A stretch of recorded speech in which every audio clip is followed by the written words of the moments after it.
Hopkins, where I'm joined now by Zaid Babaji, a Gulf Affairs expert who has a wide range of experience with the Saudi government, Madawi Al-Rashid, professor at the Middle East Centre, the London School of Economics, and from Washington, Ali Al-Ahmed from the Gulf Institute, who knows Raif Badawi. Good evening to you all. First of all, Ali Al-Ahmed, you know the family, and I understand that Raif's wife is very concerned as to whether he would survive 1,000 lashes. I think that's very reasonable. When you are beaten 1,000 times by a stick like this, it's very strong, and I tried it on one of your producers and very slightly, and he complained of pain. So if you use this switch here 1,000 times on somebody's body for 20 weeks, consecutive 20 weeks, I think you could develop infections, and that might lead to death, especially in the environment of Saudi prisons, which are horrendously unhealthy. And we have had many deaths in custody in Saudi Arabia, and also other permanent damages to prisoners. So yes, that that is very dangerous. That cane you had, is that the kind of cane that is used?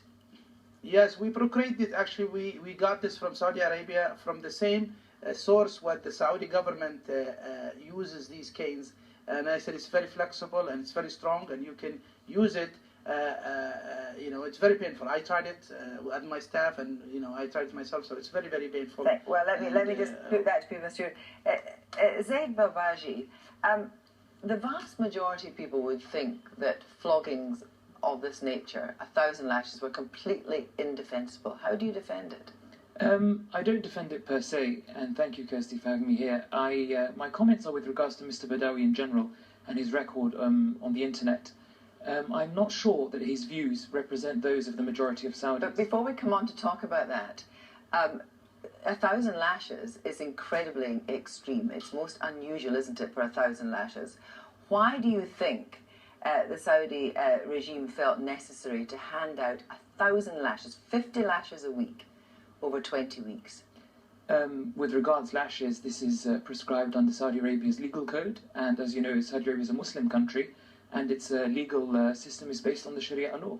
Do you think that the Saudis know or indeed care if people outside Saudi Arabia find this so horrific? I think there are many people in Riyadh who are acutely aware of the implications, and it would be complete folly to think that nothing's going on in terms of back-channel diplomacy vis-a-vis this kind of thing. The West works very close with the Saudi government. Well, we'll go on to talk about what Nick Hopkins was saying was the reasons why perhaps Britain doesn't go even further in condemning it.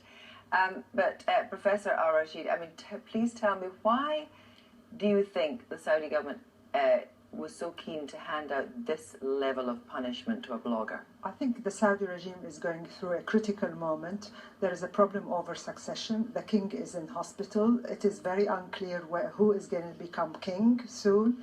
The second problem is Saudi Arabia lives in a region that is full of hostile forces that are trying to assert their Islamic credentials. So Saudi Arabia is actually participating in the international alliance against IS, the Islamic State in Iraq, which antagonizes certain conservative elements in Saudi society.